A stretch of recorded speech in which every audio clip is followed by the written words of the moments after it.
Shoujo manga consists of some of the most compelling stories of our time.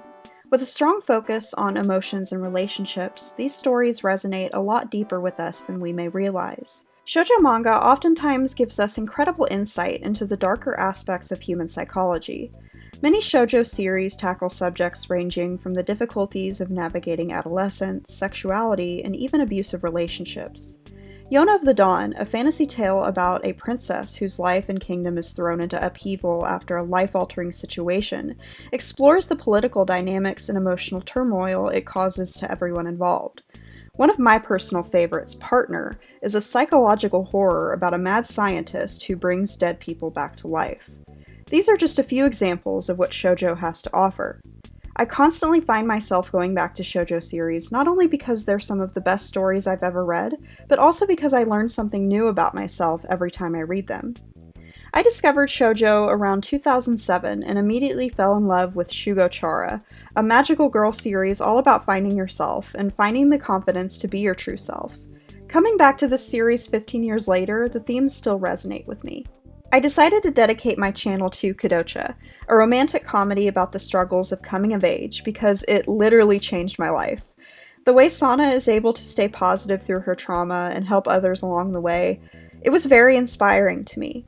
I adopted this way of being ever since I saw the series in 2016, and it's made a huge difference in my life. It gave me the confidence to overcome my own trauma, and it showed me how important it is to help others who are struggling. Shoujo is an integral part of my life, and I feel it's important that others in the anime and manga community give these series a chance, not only because of the excellent writing, but because of the deep levels of self-discovery you have when reading them. Shoujo anime and manga found its way into the hearts of American audiences with Sailor Moon in the 1990s, becoming an instant hit. This success proved that there was a market for more feminine animated shows and comics, which led to the rise in popularity of shoujo manga in the 2000s. Series such as Fruits Basket, Ouran High School Host Club, and Vampire Knight would soon captivate audiences as well, becoming bestsellers. The magazine Shoujo Beat was established to cater to this new market, and bookstores began selling shoujo manga, making the demographic even more accessible. Unfortunately, at the end of the 2000s heading into the 2010s, many of the major players putting shoujo on the market had major layoffs, the biggest name being Tokyopop. This was due to the recession at the time, with popular bookstores such as Borders closing down. Many fans in the West experienced manga through the tankobons, so this made it harder for us to get our hands on manga. Retail was crashing. I sat down with my management team and I did the calculations and realized if we don't do a layoff, we don't restructure our company, we're out of business completely. Of course, I have a lot of blame on that. I look back and I think I could have done this, I could have done that. But there was also these larger macroeconomic trends, and it was all hitting at the same time. However, there was a silver lining, with the internet becoming more accessible around this time. Early anime streaming sites such as Crunchyroll filled the void as old publishers closed down and new ones began to pop up throughout the 2010s, exposing more fans to shoujo. Online sales of manga also became commonplace. Also, I'd like to give a shout out to those fans who were translating more obscure shoujo manga at the time. These people are seriously the backbone of the anime and manga community, and still are if you ask me. With the internet becoming easier to use and social media on the rise, word of mouth became more relevant than ever. Also, fans could give feedback directly to publishers and other anime and manga companies alike through post-interaction surveys. Fast forward to 2025, and shoujo has never been more popular in the West. Girls manga is growing in popularity, especially subgenres exploring LGBTQ+ themes. And as the manga audience ages, following a decade-long boom in young adult readership, according to the Beat's annual BookScan analysis, graphic novel sales reached an all-time peak in 2022, with tween to teen manga titles consistently among the top sellers. Publishers report that female readers in particular seek out more mature and diverse subject matter. According to a recent study done by Grandview Research, the US manga market has been steadily increasing revenue since 2020, hitting $1.28 billion in 2025 currently, and is expected to hit around $3.73 billion by 2039. Romance and drama stories, which many popular shoujo series are known for, is projected to increase due to more interest in the genres. From this data, we can see that males are still the predominant demographic when it comes to buying manga. However, this is what the study had to say about female fans.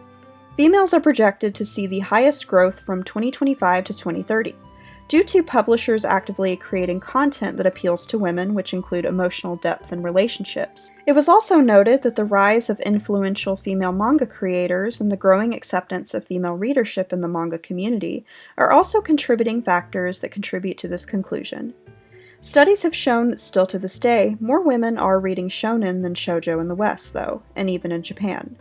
However, female-centric comics have had a lot more success historically in Japan than the Western ones. As shoujo manga became more popular in the West in the 1990s, it started to decline in Japan. With girls preferring to watch TV dramas instead of reading comic books, shoujo manga sales started to decrease. Shoujo has also had many live-action adaptations drawing in even more fans though, with Boys Over Flowers being one of the most notable examples. However, by the 2020s, shoujo entered a renaissance period, with the reemergence of the Fruits Basket series and other series grabbing the attention of many fans, such as A Sign of Affection. This is just my personal theory, but I do think the pandemic in 2020 had a lot to do with the renewed interest in shoujo. Many people were stuck at home on social media, being exposed to these series through streaming and word of mouth. Not to mention the core themes of many shoujo series provided a comfortable escape from the unpredictable, uncertain reality at that time. Even though shoujo is gaining ground in the West, it is still not quite as popular as shonen series. Why is shoujo still not as popular as shonen? First, I want to take a look at the history of female-centric comics in the West. Romance comics came onto the scene as early as the 1940s, when superhero comic sales were at an all-time low. Romance comics emerged during a time when more women were entering the workforce, due to the Industrial Revolution. Unfortunately, romance comics declined throughout the 50s and 60s due to the Comics Code, which forbid quote-unquote taboo subject matter from being in comics, from sex to criticism of political leaders. Due to the nature of romance comics, this caused many of them to get discontinued. As of 2025, women make up about 20% of the comic book industry, which isn't much improvement at all from where they were at the beginning of their time in the industry. Men in the comic book industry still vastly outnumber the women, while 77% of mangaka surveyed in 2021 are female. I would take this survey with a grain of salt though, since it is only a small sample size, but we do see the positive effect women have had in the manga world, as opposed to the American comic book world. Historically, women have had a more difficult time breaking through in these male-dominated fields, especially in the Western world, during the transition into the modern age with some women abandoning traditional roles. Within the current comic book sphere, superhero stories still continue to dominate and outsell others, with the majority of characters and stories written by men. However, in the case of manga, it has become almost as popular as superhero comics in the West, with many popular series created by women. One of the most popular shonen of the 2000s, Inuyasha, was created by Rumiko Takahashi. We can thank Hiromu Arakawa for the legendary Full Metal Alchemist. The majority of popular shoujo were also created by women, such as Naoko Takeuchi, the creator of the influential Sailor Moon. Natsuki Takaya created the award-winning and beautifully complex Fruits Basket series. Many successful women writers exist in the manga industry, but we can't say the same when it comes to the American comic book industry. With this information, the next logical step would be to analyze the differences between Western and Japanese culture. Before that though, I'd also like to mention how merchandise and toys could also be a factor in this. Since so many popular shonen are action-oriented, there are a lot of possibilities for things like action figures, video games, and more. I'd like to give a shout out to the Anime Tea for discussing this in her video about shoujo anime, which I will link below. If they're gonna make an anime off a series, it better pay up. How well do shoujo series sell? Not just in manga, but in merchandising. How well can a character sell a product? How many people will buy an item with that series name on it? With the lack of manpower, companies are seriously considering all these aspects when determining whether to make a series animated or not. I highly recommend checking it out if you are curious about the current state of shoujo anime, as many of the things she talks about are also relevant to this video. So let's go back to the topic of superhero comics. The manga equivalent to these would be shonen, which contain tropes such as good versus evil and epic high-stakes battles. Because superhero comics are the most popular in the West, it only makes sense that the style of manga that is similar to them would also become popular. The general population's attachment to these themes says a lot about us. We can argue that our admiration of characters with extraordinary qualities conveys how we prioritize idealized versions of ourselves over explicit emotional exploration in our stories.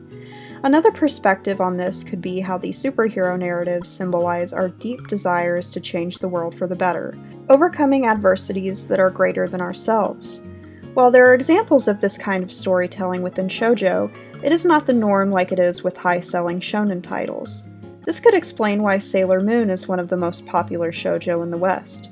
I will discuss this a bit more later in the video, but for now I want to bring up emotional exploration and storytelling.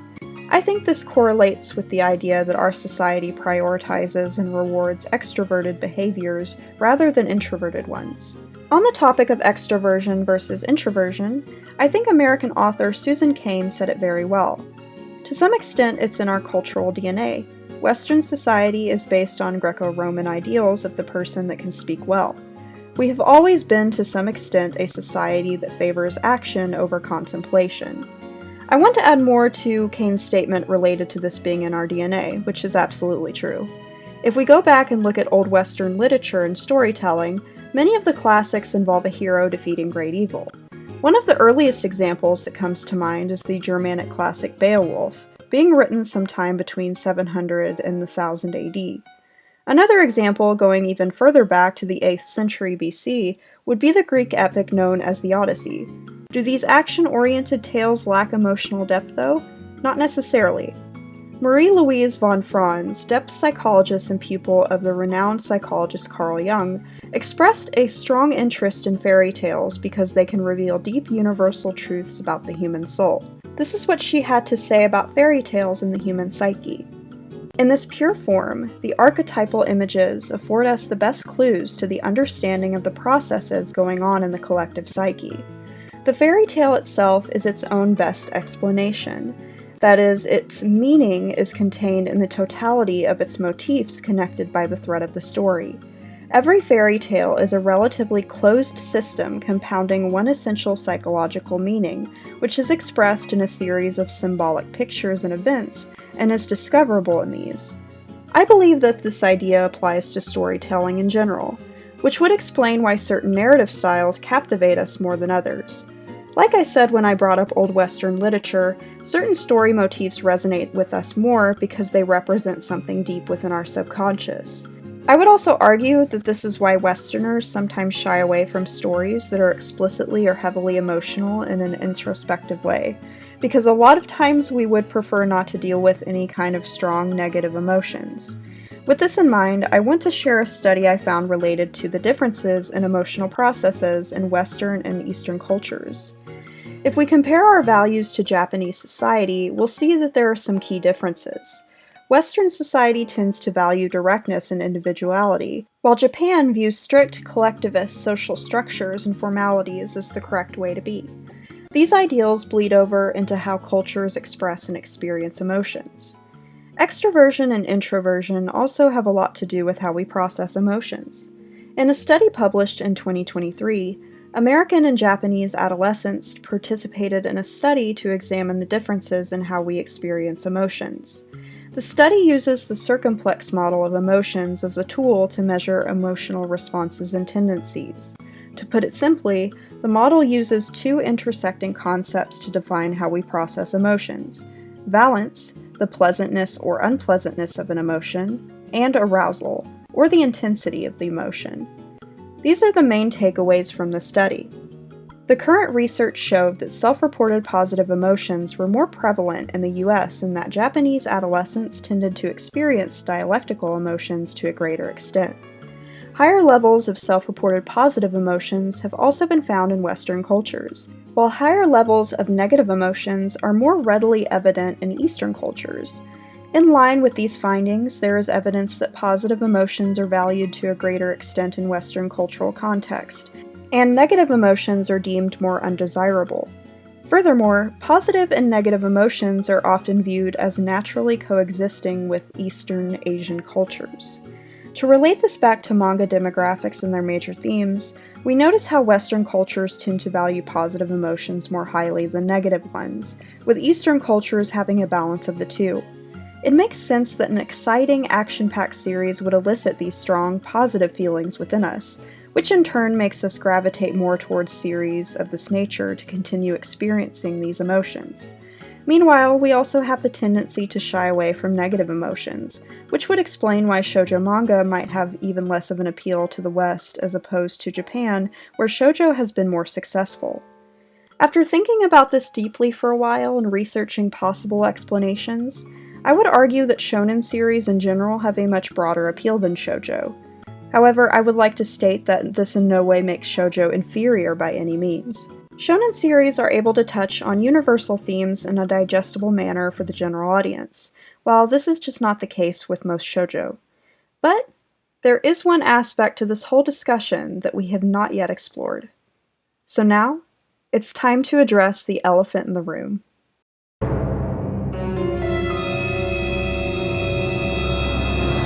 One of, if not the biggest talking points in the shoujo community is the role misogyny and sexism play in the distribution and reception of shoujo manga.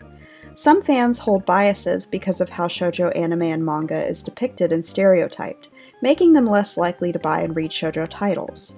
There is definitely a stigma around shoujo, with the demographic being unfairly labeled as boring or too quote-unquote girly for men to enjoy. Toxic masculinity and peer pressure can dissuade male readers from even engaging with the demographic.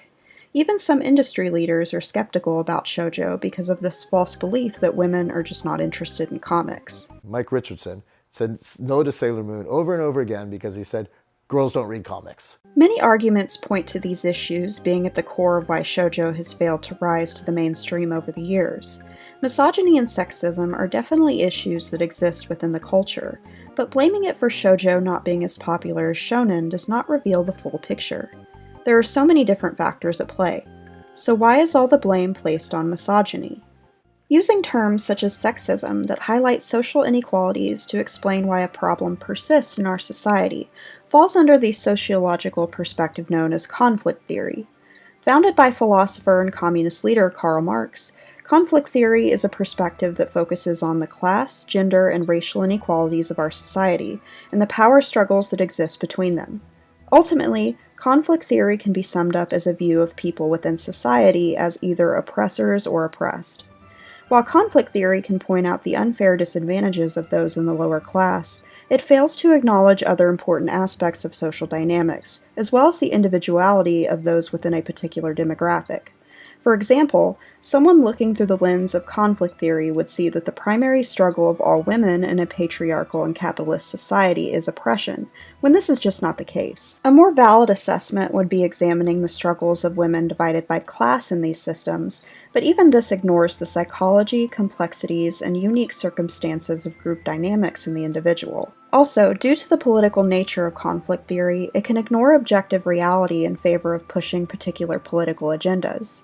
With this being a prevalent perspective in the community, it has blinded people, causing unnecessary hostility towards others who present differing opinions on hot-button issues. This seems particularly bad within the shoujo community, and it is partially because there are very few shoujo content creators, and the ones who do have large audiences peddle this divisive narrative. Colleen's Manga Rex is currently one of the most well-known shoujo content creators on YouTube and other platforms. When you search the word shoujo on YouTube, it's more than likely that the first 4 to 5 videos you'll see are from them. Colleen has an incredible video series titled Making the Shonen Jump to Shoujo, which explores shoujo series that are similar to popular shonen to help fans expand their taste. Colleen is a talented creator, but there are many instances where they will cover a topic solely looking through their own subjective lens rather than presenting things objectively. This can sometimes come across as biased and even mean-spirited at times. Because of how the information is presented to us, it can feel preachy rather than informative. I think this kind of attitude in the videos, which has become more and more prevalent in recent years, only does a disservice to shoujo and the fandom surrounding it. Their perspective rooted in conflict theory is a big reason why a lot of shoujo discourse is centered around misogyny. This has led to many fans latching onto the theory and taking it as fact. So what happens when you disagree with them on anything related to shoujo?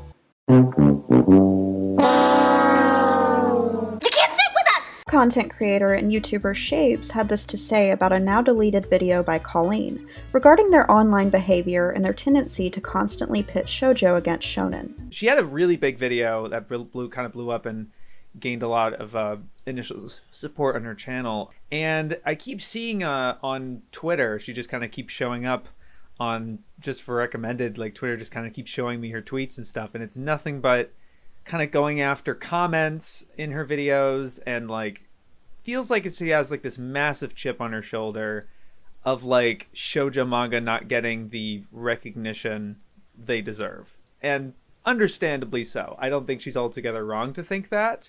I don't know, there's like a us versus them vibe that I'm getting from her content and what she's putting out, at least on Twitter and in this video, what is shoujo manga. To clip these comments and block them, not even respond to them, and then go to your echo chamber and say, look at this foolishness, like that's fucking weird. That's some weirdo behavior. Seeing you hop to your echo chamber every single time is, to me, a bad reflection of shoujo fans and shows their sensitivity. This is content creation. If you need to seek out an echo chamber to reinforce your sensitivity, then I don't know, maybe you should just disable comments to begin with, because you're not looking for anything that's going against the grain. And that's something I've seen with other shoujo creators too. I don't want to single out Colleen or make it seem like this is something she does all of the time. It is something she does often though. Sadly, what should have been a call to action to promote more shoujo to Western audiences through social media has become a divisive landscape of ideas that only make potential fans shy away from community interaction and even shoujo itself, meaning less discussion about shoujo stories and analysis, and more about the arguments behind its popularity. The prejudice disguised as activism from these individuals has only created more sexism and toxicity than ever before. Claiming that a large majority of the population is misogynistic or suffer from internalized misogyny and antagonizing them is going to rub people the wrong way and make them less interested in engaging with the community and shoujo itself. If the goal is to encourage more people to engage with shoujo, then why are we pushing this us versus them mentality?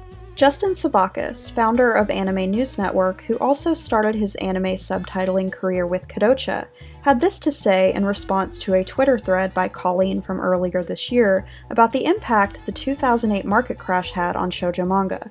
I will link the thread and Justin's response in the description, but to summarize, Colleen blames the lack of interest in shoujo post-2008 on low visibility and the market swinging back in favor of men. Savakis states that the thread is almost entirely misinformation, citing various business practices such as publishing very old manga that didn't sell well and changes within the shonen market to draw in more female readers.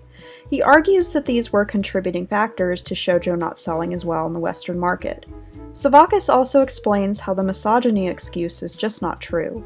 The truth is, if you look hard enough, you can find misogyny baked into every aspect of culture, commerce, and society. No arguments there. The thread in question specifically blamed it for industry killing a supposedly vibrant and popular subcategory, which is simply not true on any level. The reality of the situation is that publishing companies will always be motivated by money, and shoujo as a whole does not have the same kind of appeal shonen does to be heavily marketed. There is definitely a market for shoujo, but it is much smaller in comparison, and will never reach the same heights as shonen based on the sales numbers as well as what the general population naturally gravitate towards. I think if we looked at things more objectively and widen our perspective, we would see that sexism is only a small part of a bigger issue. Here are some things creators and fans in the shoujo community had to say on these topics.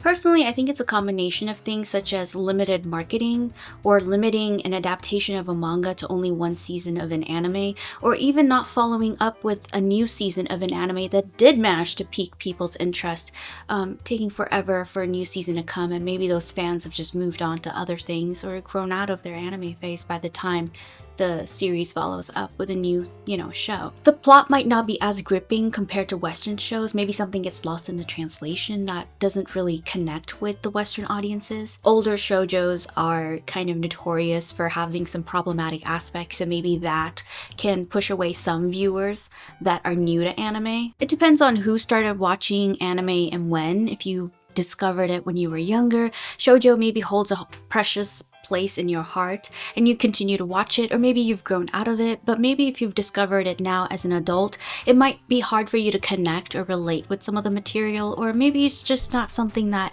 you find that interesting. So it could be because of an age difference or when you find it. Lastly, it could be cost or accessibility. Sometimes people might not be able to afford a volume of manga, although I would encourage you to go and read at a public library. Sign up for a library card, borrow it through Libby or whatever services are available at your local library. If you can't, then maybe sail the seven seas, but yeah, there might be a cost issue. I've been watching anime since I was a kid, so it's a part of my life.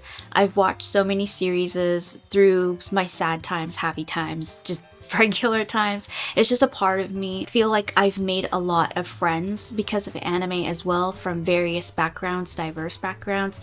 If an anime or if a shoujo is really well written, I find myself clinging onto it forever, and it just leaves a huge impact on me, or has. It's just a huge part of my childhood and my teen years. So definitely as an adult, it's more of a nostalgia for me, and I cling on to that. Although sometimes some of the stuff that I rewatch, I have to like turn off my brain because I'm like, oh my gosh, this is crazy. But it's a part of the memories, right? It's a part of the process of growing up and starting to understand some of the stuff that I didn't understand what I was absorbing as a kid. I like that shoujo can try and dive into deeper, complex topics and package it in a way that young readers can understand and relate to as well.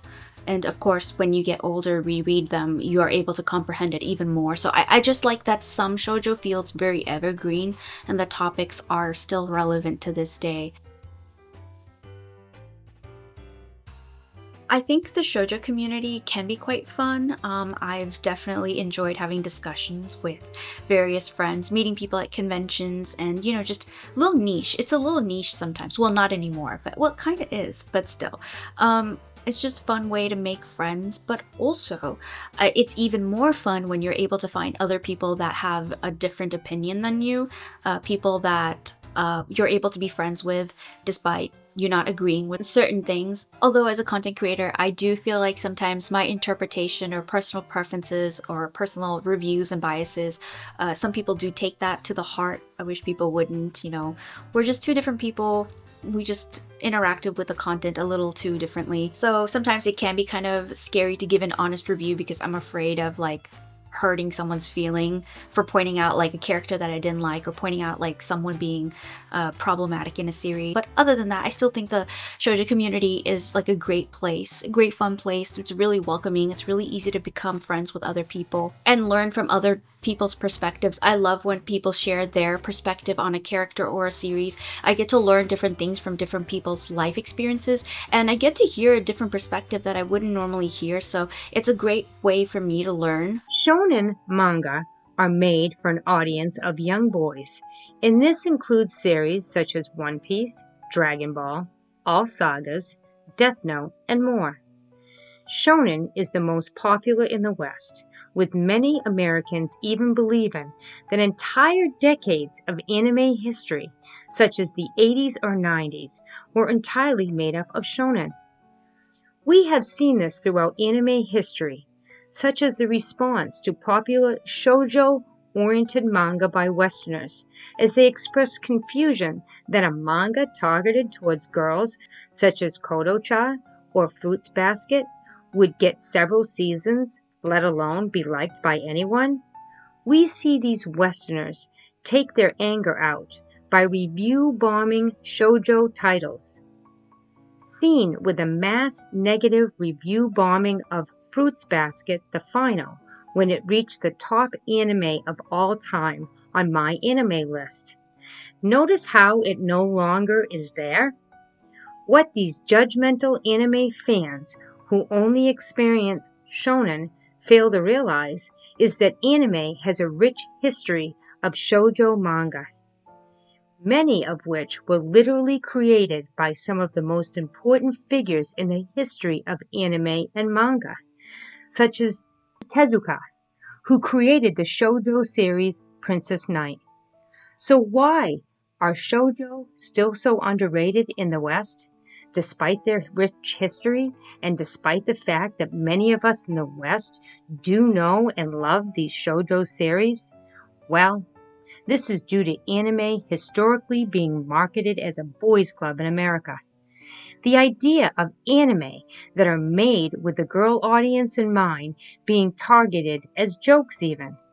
This was seen with regards to With You, Our Love Will Make It Through, a female-oriented furry manga that recently got adapted to anime. Everyone immediately negatively compared it to Beastars, saying it did not deserve to exist, especially when there was already a furry manga and anime like Beastars, which was enough, and there didn't need to be more things like it. Despite the fact that Beastars was a shonen, while the new series was a shoujo, which means the perspective would be unique and something different. With this in mind, we should all aim to have more respect for shoujo manga.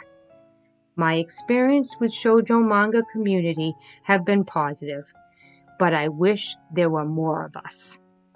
To sum it up, shoujo anime had the opportunity to be popular, but Western companies just chose not to run with it and instead focus on marketing towards boys, which was the safest bet. Unfortunately, much media targeted towards women isn't looked favorably upon society, which also puts shoujo anime in a deeper hole when most adults look down on animation and dismiss it as kids' entertainment.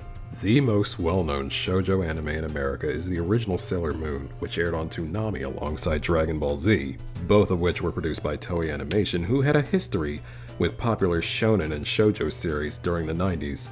Originally a Super Sentai-inspired magical girl manga series that ran in the Japanese magazine Nakayoshi, Sailor Moon's magical girl warrior theme was revolutionary in both Japan and America, and its anime adaptation laid the foundation for what people in the West would think of shoujo anime as a whole. Not just the magical girl subgenre. It also coincidentally aired during both America's girl power movement during the 90s and with superhero cartoons becoming increasingly popular at the same time. Cardcaptor Sakura would later air on Kids WB alongside Pokemon and Yu-Gi-Oh!, even having a brief stint on Toonami for a while, though it was another Nakayoshi series. This one focused less on action and more of creature capturing, similar to Pokemon. While not as popular as Sailor Moon, it still became a flagship title for Magical Girl series. But still, the popularity of these two series in America unfortunately came with a lot of caveats. For one, these two series had fantasy elements to them, meaning that both of these could serve as an escape for not just girls, but for curious boys who wouldn't mind watching the shows. At the same time, Sailor Moon also had action in it, and the US airings of Cardcaptor Sakura, renamed Cardcaptors, was reworked to be more of an action series and more gender neutral, turning Xiaoran Li into a co-protagonist and removing the romance aspect between him and Sakura. In contrast, other shoujo series during that time, like several other Nakayoshi series as well as the many anime adaptations of Nakayoshi's competitor, Ribbon, put more emphasis on slower-paced, real-life situations and romance with similar character archetypes and love triangles. These were far more niche to teen audiences who could just watch a live-action series with similar romance-focused stories, and they weren't stimulating enough to air on Saturday morning blocks that focused on predominantly boy-targeted action series. Despite still prioritizing male characters, most cartoons were made to appeal to a gender-neutral audience, but now these blocks started to shift its focus strictly to young boys. Something that the Fox Box, later named 4Kids TV, really ran with. The thing is, a lot of girls are willing to watch what boys watch, but a lot of boys aren't willing to watch what girls watch. The universal themes found in action-based shonen series, starting with Dragon Ball and Dragon Ball Z, adventure, friendship, and morality, allow them to appeal to girls. And then there's also the occasional pretty boy characters found in said shows that girls can have their own crushes on. Speaking of which, there's also the fact that a lot of these shows had many questionable and controversial gender and sexuality focused topics that were unacceptable at the time and had to be edited out. While Sailor Moon could easily hide Zoisite's sexuality, effeminacy, and relationship with Kunzite just by changing his gender, this became more of a struggle when two of the Guardians introduced in Sailor Moon S were not only introduced as a lesbian couple, but were repurposed to be cousins who were pretty close. Cardcaptor Sakura had a long list of character sexualities and questionable relationships that would raise a lot of eyebrows during its run if they had made a faithful localization. And while this wasn't the case for all shoujo anime, and it wasn't even exclusive to shoujo anime, a lot of the major ones, Revolutionary Girl, Utena for example, could really highlight them in plain sight. A reminder where even fighting antagonists that were blatantly homosexual wasn't even allowed. In the present day, a lot of anime series in general now have shorter amount of episodes than they did 30 years ago. As a result, shoujo series are less likely to receive a complete anime adaptation, unless it's a sequel or a remake of an already popular series. Blame time, budgets, and not wanting to repeat the mistakes of anime deviation like in the past. I could go on and list more and more examples, but to sum this whole thing up, people want an escape, not to be caught up in someone else's problems. One of the many reasons why shoujo series aren't nearly as popular in the West as they are in Japan, personally I believe, is due to marketing and writing style. A lot of shoujo manga is going to be primarily targeted to certain markets that will consume these IPs regularly. Shonen series, on the other hand, series like Dragon Ball, Naruto, and One Piece, they're often flashy, intense, incredibly comedic, and oftentimes filled with bloody action, filled with tons of fan service, and if you're lucky, a piece of genuinely good writing is at hand and at your viewing pleasure. Shoujo series, on the other hand, are a lot more slow-paced, they're a lot more relaxed, and they're filled with slice-of-life stories that oftentimes dip into drama, tragedy, and oftentimes, with the case of Kodacha being the best example, laugh-out-loud comedy. I love shoujo manga simply for the fact that, unlike many shonen anime or manga series, the pacing is slow and relaxed. The drama is intense when it hits, and can often hit close to home depending on what's on screen and who's watching it, and oftentimes the emotional factor is cranked up to 11. Oftentimes a manga or anime like Kodacha, Fruits Basket, and even Ouran High School Host Club can drive me, an old sea dog, to tears. There's something primal there, a touch with reality and an understanding for life that shonen series, while just as good in their own right, don't seem to hit with me. The shoujo community has been nothing but welcoming and kind. A bit of transparency here, I stepped into the Kodacha server, Babbitt's house, a few months ago, and our lovely hosts of the 19 O'Clock News have been nothing but kind, welcoming, and accepting. So I have nothing but good things to say about the Kodacha and shoujo community as a whole. I feel the shoujo community has a unique conundrum due to various issues absent from wider communities. Unlike decades ago, the marketing for series is lower, i.e. markets like Shoujo Beat, and there's an automatic bias towards the demographic for a heavy focus on slice-of-life themes and romance. The elephant in the room is that often series for girls and women are automatically put through what I refer to as a quality test, especially overseas in America, where battle shonen reigns supreme in marketing. If the outside anime com from shoujo fans draws towards a work, I notice a bigger fandom here, whereas certain shows without as much broad appeal are stuck to a niche. I'm a big magical girl fan, and I noticed the difference between the fandoms of series such as Sailor Moon or Cardcaptor Sakura, where people of all genders can be easily found, whereas fans of series such as Watcha Primagi or Fancy Lala happen to be primarily women and teenage girls. However, this problem of series having smaller appeal creates an Ouroboros effect, where outsiders, non-shoujo fans, shonen fans, and sometimes even licensors are seen as opposition. For example, when Discotech mentioned their reason for not licensing a lot of magical girl shows due to low sales, a few people online took it as some far-fetched excuse when they already have shown genuine interest with licensing Saint Tail. While there have definitely been nefarious actors in English licensed productions of girl shows, this is a phenomenon globally, not with little girls anime alone, where the assumption is girls don't like cartoons. Why is it that Nana, a highly popular title during its US release, and now wasn't treated with more care?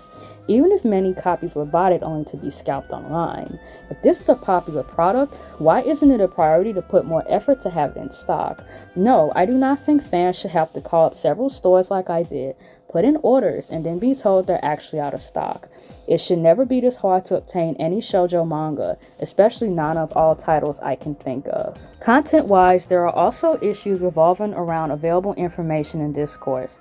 I sadly have seen a lack of informative shoujo content overall that has a more positive focus, while Doraemon, Basic Boy, and Colleen's Manga Rex stand as figures that do the opposite. I get saddened to see shoujo content that only highlights how a series has poorly aged, or the lack of quality in several old and new titles.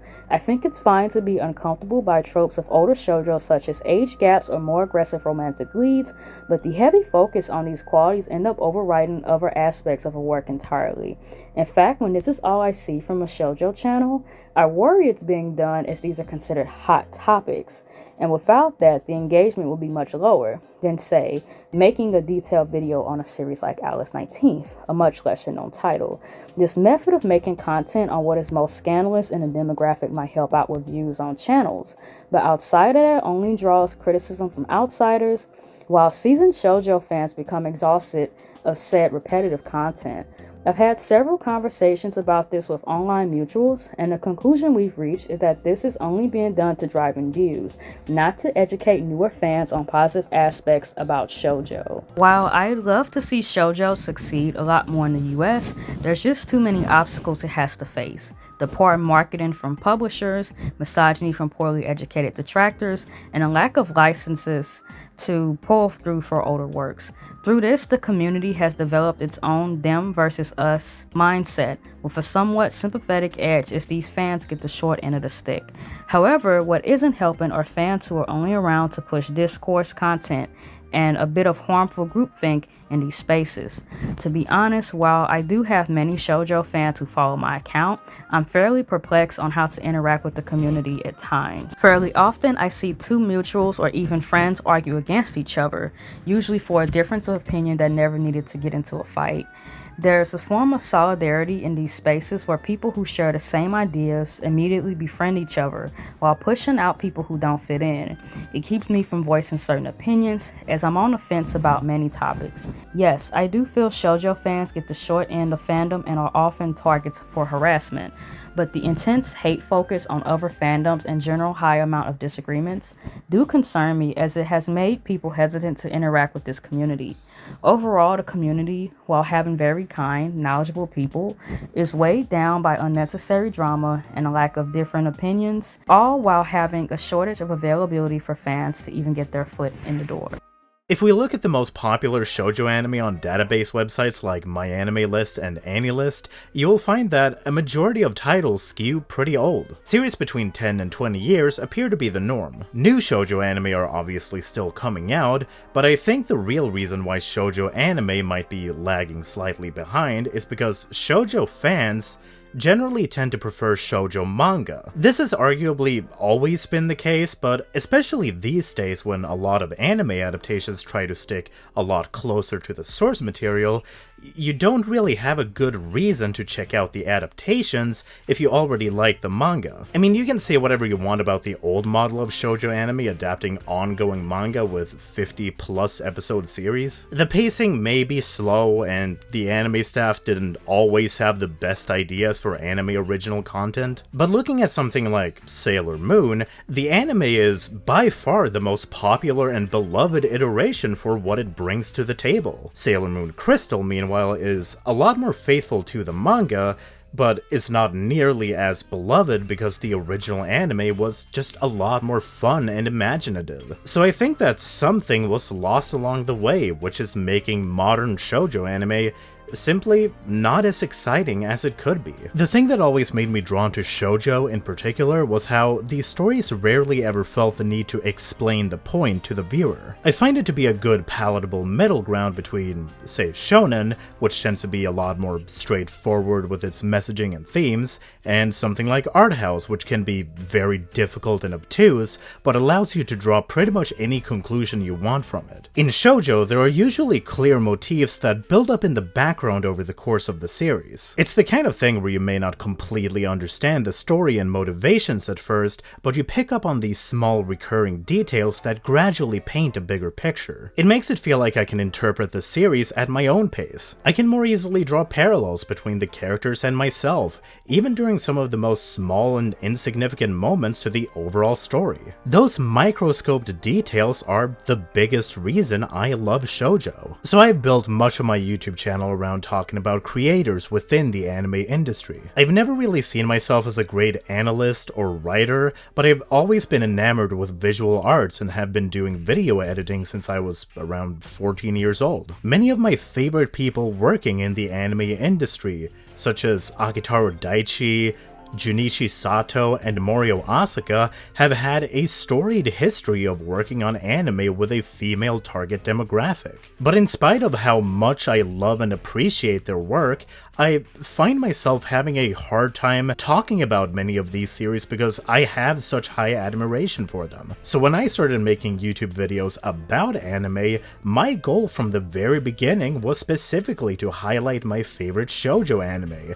I just wanted to gain enough skills and courage to make those videos, and hopefully do them justice, just like how the people who made the shows in the first place elevated the source material and made those adaptations as special as they are. However, I would soon find out that my vision was just not as compatible with the shoujo community as I had wished for. While I'm certainly proud of the work I've made, very few people actually engaged with anything that I had to say. Instead, I got the overwhelming feeling that all my videos were good for were to remind people of the anime they grew up with, and not furthering any kind of respect or love for the series beyond that. It just made me feel like I wasn't making the kind of change that I wanted to make. And this is not just a me thing either. I know other people who make shoujo videos who are similarly frustrated at how shallow the reception can be towards their content. They struggle to grow their channels because shoujo content simply doesn't perform well in the YouTube algorithm. I've had other peers blow way past me and seen great success,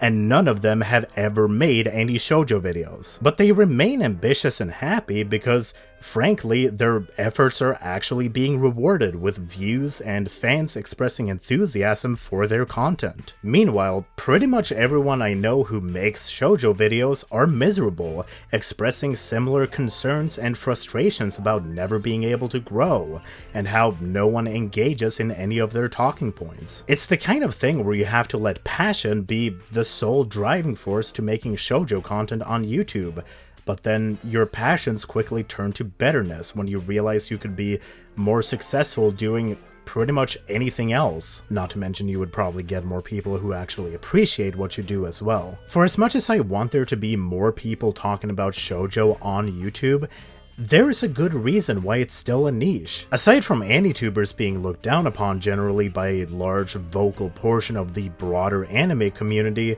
which certainly doesn't help things, the shoujo community still wants shoujo to be more popular and respected.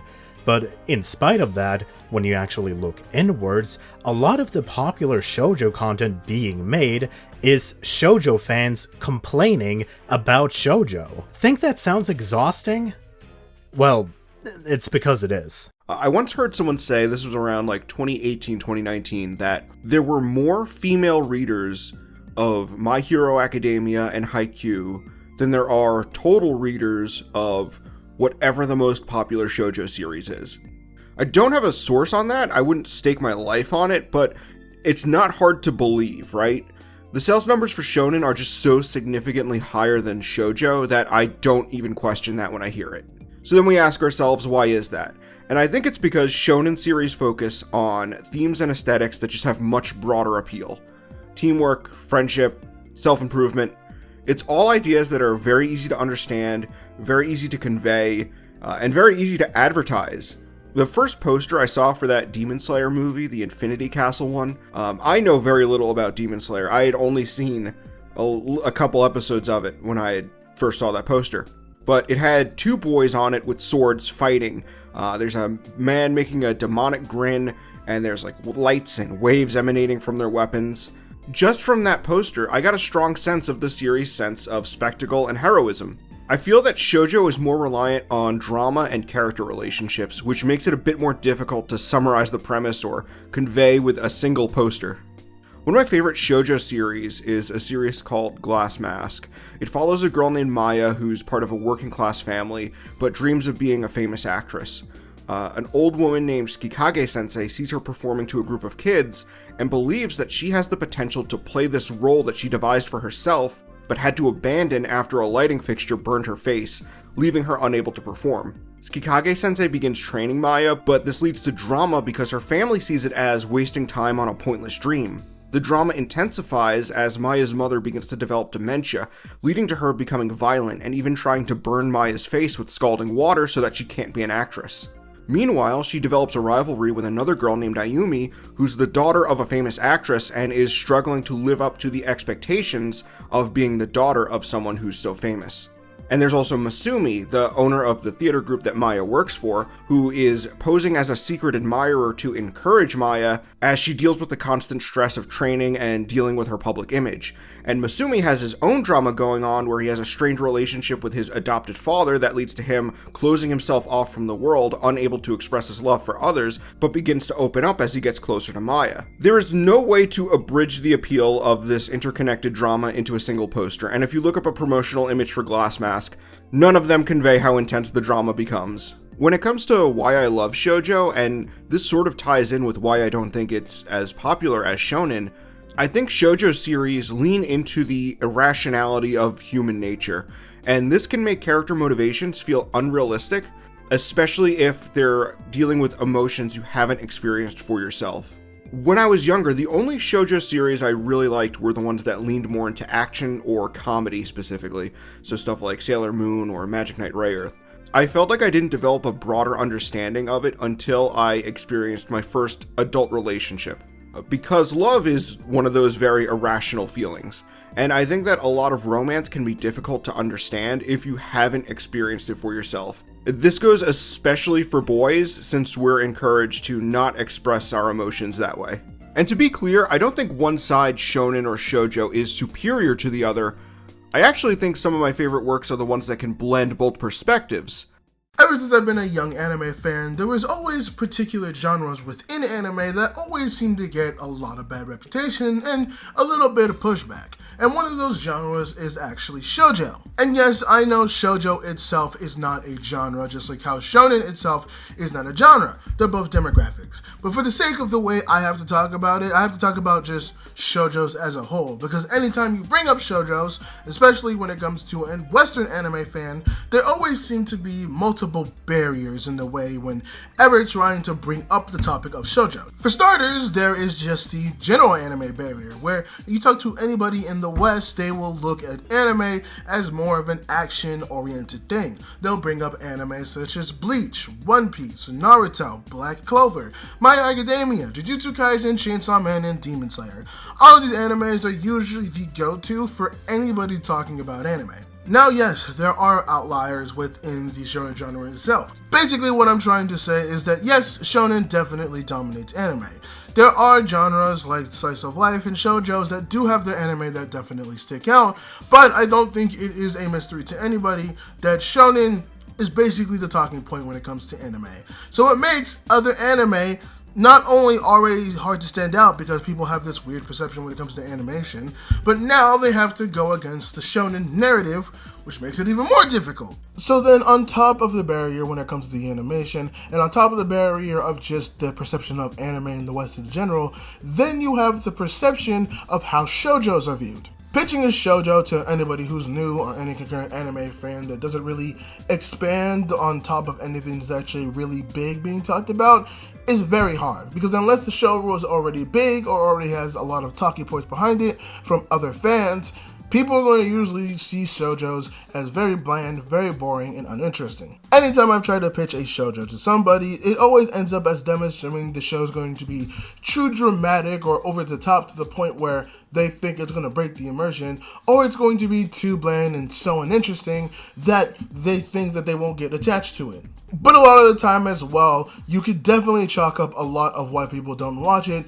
because they look at it and say, well, I'm not interested in it, therefore it has to be bad. When in reality, it's just the fact that it's not many people's taste, and that's fine. But people aren't even willing to try because they look at things that they just assume they're uninterested in. Despite the fact that, just like shonen, shoujos have a wide variety of shows and a wide variety of aspects and concepts for anybody to explore. And because negativity spreads better than positivity, which is a topic that we will be touching on later in this part, unfortunately, more negative words get spread around, and it seems like those words stifle any growth that most shoujos would have. Oftentimes being put into this box of niche genre taste for anime, when in reality it really shouldn't be. Well, if that is the case, then how did someone like me end up loving the shoujos that I love today? Well, it was honestly a sense of chance. I had a friend that was insisting that I watch this show, and I was skeptical at first, but it was a friend that I trusted, so I took a chance on it. And that show was Nana. Nana is a show about two girls who have the same name, but live completely different lives. Yet through their interactions with each other and seeing the other's perspective on life, they're able to grow and work through each other's traumas and become friends in the process. And Nana came at an interesting time where I was willing to be more open to many other different things. And it showed me a side of anime that I didn't know, and I really asked the question, well, if something like Nana can exist, what else is out there? And so it just not only kickstarted my journey for wanting to watch shoujos, but many different types of anime as well. And because of that, I was able to find many different shoujos that I ended up liking in my lifetime, like Online High School Lows Club, Skip Beat, My Happy Marriage, and Anna Shirley. And if I'm being honest, I think many other anime fans can benefit from having their palettes expanded. I have interacted with shoujo fans, but I haven't really seen how they have discussions, or what are the things that they talk about, or how they handle conversations overall. So I decided to take this video's opportunity to at least give a brief glimpse of what I found since trying to make this script. And I will admit, maybe I'm insane for this, or maybe I've been looking in the wrong places. To be fair, I have looked on Reddit and Twitter, so those are very toxic platforms. But at the end of the day, what I found is that the shoujo community is actually fairly positive compared to others. Whenever I saw people discussing about shows or trying to talk about the topics within them, everyone seemed to just have pleasant conversation. There was a vibe of positivity of people just appreciating the shows for what they are. And honestly, this alone has sparked me wanting to explore this shoujo community more and everything surrounded around it. How the industry treats this type of media and the female creators behind it. How female media itself is not treated on the same as these blockbuster shows that are full of action. And how merchandise is a big reason why a lot of these shows don't even get the treatment they deserve. Anime and geek culture, at least where I live, is mostly composed of men, and as the term shoujo suggests, people may be under the false impression that it's only directed at girls, and those guys who actually enjoy it may try to hide it from their social circle in order to not get bullied. Although I do feel like there has been a slight improvement in adjusting these gender roles in late years. But it did make some irreversible damage in the industry, since I feel like they're not so comfortable with localizing works for a feminine audience, and they may not spend money advertising it either, which results in them focusing more in shonen anime, for example, which has shown favorable results in the past, and this sort of creates a cycle. The distributors won't give enough attention to shoujo because it hasn't been successful in recent years. Then people who are casual anime enjoyers focus on what's currently trending. I'm talking about this from a personal experience here. In the city where I came from, there was a certain dislike for people who like the fangs. I'd often hear people gossiping about how weird anime was. Thankfully, I came to another place to study, and a surprising amount of people actually enjoy it. Maybe it's because I'm studying art, so there's a lot more people who are interested in animation in general.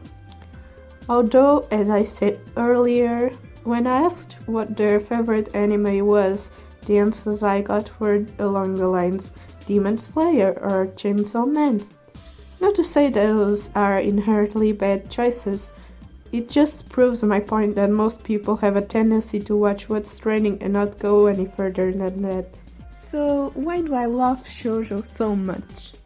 It's a little bit of brain chemistry where my brain releases the funny happy chemicals when I'm watching shoujo, but now seriously, I got into shoujo for real a few years ago, possibly during the pandemic or a bit before that. It all started with Sailor Moon, which escalated to Cardcaptor Sakura, my most memorable obsession up to date, which then resulted in me consuming everything and anything of anime that fitted my taste. Some of the most memorable to me were certainly Cardcaptor Sakura, as I mentioned, Da Da Da, Princess Chuchu, Akatsuki no Yona, Kodomo no Omocha, mainly the manga, Hime-chan no Ribbon, mainly the manga as well. I even translated a few chapters to test my Japanese skills, and Fruits Basket. Why do you think shoujo series aren't as popular in the West? This is a bit of a difficult question because on one hand, there are a lot of series that you could probably say are extremely popular here in the West. So I'm talking series like Sailor Moon, Cardcaptor Sakura, Fruits Basket, even Yuna the Dawn. On the other hand, though, there are plenty of shoujo series that I would say aren't as popular as they could be or should be. As for why that is, there are a few standout reasons that I have seen as someone that's been consuming anime and manga for over 2 decades now, as well as now being a content creator. So the first reason would be, well, for lack of a better word, a general ignorance from the anime and manga communities, or actually better yet, misconceptions from them about what shoujo even is. That said, I don't think this is something that is necessarily intentional or willful, or at least usually not, as demographic terms have always been something that anime and manga licensors and publishers have struggled with conveying to newer or more casual audiences. But there genuinely are people out there in the anime and manga communities that, for whatever reason, simply just have a negative bias towards shoujo content. These misconceptions are even something that a few streaming platforms and even manga publishers have seemingly taken advantage of to push more romance-focused shonen and seinen series to shoujo-seeking audiences. Series like Skip and Loafer or Apothecary Diaries are examples of this, as they have on occasion been listed with shoujo tags or in shoujo categories, rather than the proper seinen ones, probably because these companies feel that these series may appeal to shoujo audiences more. This does make some sense, though, at least from a marketing standpoint, as these series generally do appeal to shoujo audiences, but this only serves to muddy the waters and perpetuate the misconceptions. If the messaging to newer, more casual audiences improves, and as these misconceptions get cleared up, I firmly believe shoujo would see a rise in popularity over time. When it comes to what I love about shoujo, though, one of the standout aspects or features is this overall feeling of just lightness or softness in its stories, even its darkest and heaviest ones. Now, I know that probably sounds a little bit confusing, so just let me elaborate for a minute. Regardless of what subject matter a series might have in it, I just naturally prefer those kind of series that handle the emotional beats with care and attention and just let the readers breathe, rather than ones that may take that exact same subject matter and just slap it on a page for impact. They may even have the same overall impact. It's just that one is more digestible and lets the readers breathe because of how it was handled.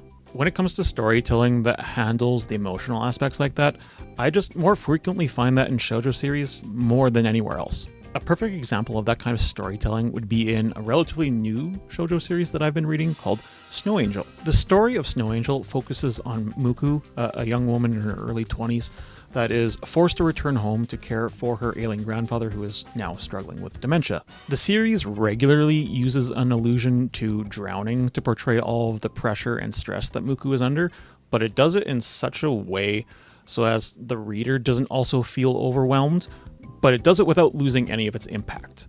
A big reason for this is because the artwork is done with a soft touch.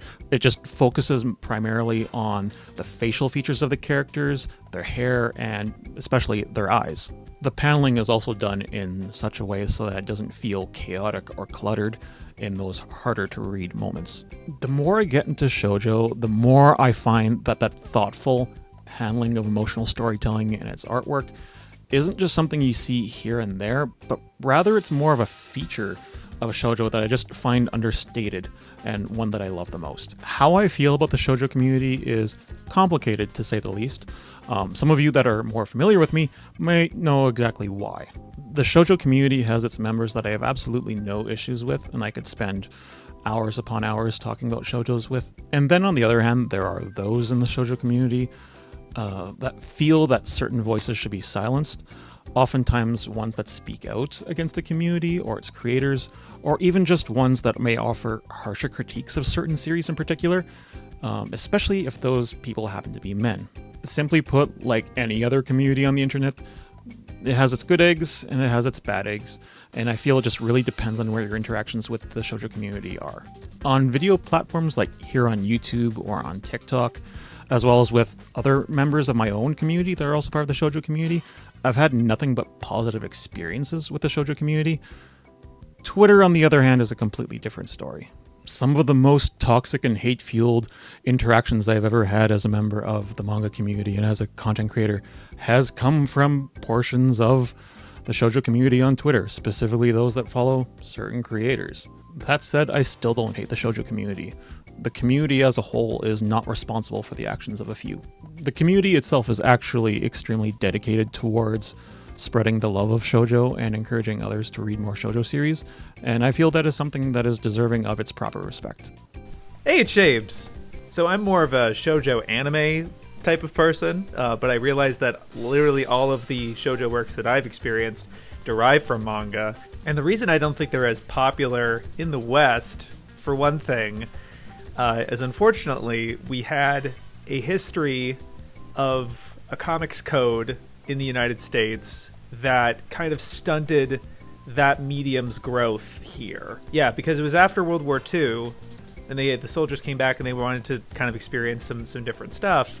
Comics were evolving in a way that had a lot of more adult content, sex or violence or whatever, and there was a congressional push to make a comics code that basically made it so that the only comics that we had in the United States for a very long time, so that like it really colored everyone's perception of it, and again stunted its growth. Whereas like superhero comics, you know, Batman, DC, Marvel, whatever, or Sunday paper funnies, those were kind of the only two ways that people could see comics in the United States for a very long time. Whereas everywhere else in the world, from the 50s onwards, including specifically manga, but including, you know, French comics and everything like that, they didn't have that happen to them, and so you had comics of all sorts of kinds, including for girls. And so there was a genuine logic of some people in Dark Horse or in other places that girls don't read comics. The fact that in the United States it ended up growing this perception that comics are only for children or for comedy or whatever. It's the same thing with animation. Animation had the exact same thing happen to it and is still struggling with. It can be popular if it's put in front of people. It's not like they weren't selling on the level of shonen and everything like that, but they do decently enough. But they don't sell enough to like. But it's the same thing in Japan, right? Because you look at the highest grossing manga ever, not really any of them are shoujo works, except like maybe I think Chibi Maruko-chan might be really up there, you know. But a lot, there's not like a bit. It's not Go-Go. It's not any of the Shonen Jump titles, you know what I mean, or Shonen Magazine titles. Even in Japan, the amount of shonen to shoujo that sells is very disproportionate. It's not like just a Western problem. And so I don't think there's too much rhyme or reason behind it. I think it's just how it happens, of just who's buying them and everything. And it's not to say girls don't read comics. I'm not trying to affirm that. But I can understand that maybe where people would think that. But another one like Candy Candy. Like that being such a hugely popular title in other countries, it never came out of the United States as far as I'm aware. And you would also think that there is a fair appetite for what shoujo offers. I know there's this whole like drama over shoujo is all romance and stuff like that. No, it's more than that. The best ones, in my opinion, I think the ones that I gravitate to, and I'll talk about why I love shoujo, are the romance works. Like, it's okay to be to admit that your strength is in those relationship stories, the romances, slice of life dramas, whatever. I think that's fine. You know, I don't think you need to dilute the perception of it to try to cater to these people. Like, you like Naruto? Try this Fushigi Yugi, or I don't know. Like, you don't need to do that, in my opinion. I know some people in the community do that and try to do that, and more power to them. They're just trying to get more people to read this good stuff. It's just not how I would go about it personally. The West becoming more interested in anime and supporting it more, and so then companies are making it with a global audience in mind and not just them. It does probably lead to fewer shoujos getting adaptations. Probably. But then again, they weren't getting that many adaptations to begin with, even before all of this happened, right? So it's not just a Western problem, is what I'm thinking. But like, there is an appetite for this kind of content, and it's in shonen, but it's just not the same. It's just not the same. So what is it specifically about shoujo that I like? And you've happened to catch me in a year where I've been watching almost nothing but shoujo. I've been watching a lot of the long-running titles that I've been meaning to get to. Your Candy Candies, your Kodachas, your Marmalade Boys, Boys Over Flowers, and some other shorter ones like Lovely Complex, Skip Beat, Akachan Boku, which has been very interesting because that one is shoujo work. But the main the whole cast, not the whole cast, but like the core 3 characters is a father, his son, and his other younger son, like the baby. All guys. There's no central female character in that one. Whereas the majority of the shoujo that I've been watching, the rest of them, I would say, the main character is the girl. And that's not like the defining trait of what shoujo is. Like, I feel like to explain why I love shoujo, you want to kind of define it. And it is simply a demographic, and things can be published in a shoujo magazine that don't have these qualities that I'm talking about. But I wouldn't like them as much. Right? It's like I'm going to shoujo because they would have these qualities. All the shoujo works that I've been seeing, what I love about them is how introspective and in their head you are as an audience. It is very much kind of psychoanalytic, really talking through how they feel. The struggles that they're coming across, they're interpreting and like why and working through their feelings, because it might be something that I've experienced either romantically or just living my life or something, like ambition or whatever, and them talking through that is interesting. And I really like that approach and that perspective, specifically because the things that they're dealing with are extremely mundane and grounded, and in the grand scheme of things don't have that much stakes. It's about their personal relationships and stuff, and how things are going in their own lives that like we can relate to.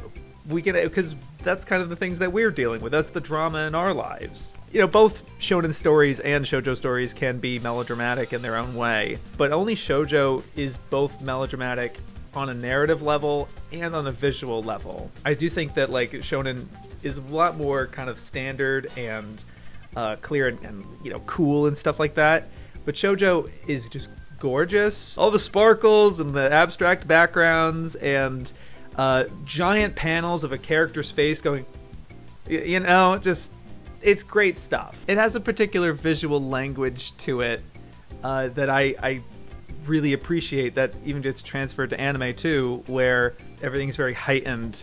And it has to be kind of that in a visual, it has to do that extra legwork in a visual way because you're in their head so much. I think there's something about shoujo works that feels very sophisticated in a way that like it does, you don't quite get in the same way in shonen works, but like you could. I know people kind of like make a big deal out of it, but it's like certain works that are in shonen and seinen, if you'd be like, oh, it's actually shoujo with stuff like that or whatever, you could make that argument, I think, because you know the demographics exist in part obviously for logistical reasons, you know, where do we sell this magazine, who are we targeting, what's our demographic and stuff like that. But I do think that over time they've developed their own kind of unique specificities, and it's like you're publishing in this magazine for this particular purpose or this reason, but that doesn't mean you can't take the elements that have been popularized in these other demographics and apply them here. You know, shoujo I think has taken cues from shonen works in terms of story arcs and in terms of, you know, action and stuff like that. The things that shonen is good at, and shonen's borrowed from shoujo as well. The author of Dan has made a point to say that his editor told him to read 100 shoujo works or something like that before writing Dan, and you could tell You could tell based on like some of the small visual choices. There's this quirk that he does where the dialogue, he instead of just showing the characters talking, he just pans to something else. Like the panel is just like the setting or something kind of outside, and the dialogue is in just the blurbs, and then it has a chibi face of the character who's talking in that blurb, and that happens quite a lot in that series. And I would like to think that is taken from shoujo. How I feel about the shoujo community, I will fully admit that I'm not really in tune with them, and I don't interact with them very much. One of them's blocked me on Twitter. I do think have a chip on their shoulder. It does feel that way because it's not as popular, and they feel like they have to work harder to find people. Like it's too niche or something. I can kind of sympathize with that when I'm watching all of these anime, and I know if I tweet about them or whatever, like not as many people are going to be interested in what I have to say about it. But I don't really let that get to me. I'm used to that of being interested in a thing that most people are not. But yeah, I mean, I just wish that they didn't take it so seriously. In terms of like, I wish more people liked shoujo and just enjoy it. You know, it's like their loss. It's just an outside observation, but it does feel like there's a slight resentment of shonen's popularity and everything. You can't blame them. Yeah, you can't blame them for that when it fosters that kind of community and stuff. But I guess like in terms of like content creators, just get good. just do more. So what is the primary reason as to why shoujo has failed to reach the same heights as shonen in the West? Well, because it is such a complex issue, there is no definitive answer. To argue that there is a single concrete reason is to reject critical thinking in favor of pushing a personal or political agenda. Shoujo anime and manga have stories that will stay with me forever.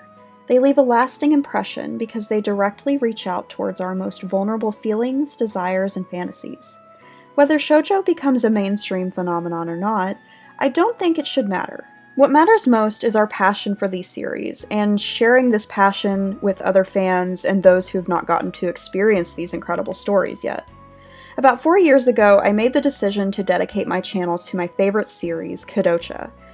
I talked about this a bit earlier, but I'll say it again. It completely changed my life for the better and brought me into a much happier period of my life, surrounded by new friends and colleagues who understand my passion for shoujo and manga in general. I hope this video inspires others within the shoujo fandom to use their voice. We need more diverse voices within shoujo spaces, especially on YouTube. In the future, I hope to see more deep dives and analysis of shoujo series, instead of people making enemies out of others in the shoujo community who see things from a different perspective.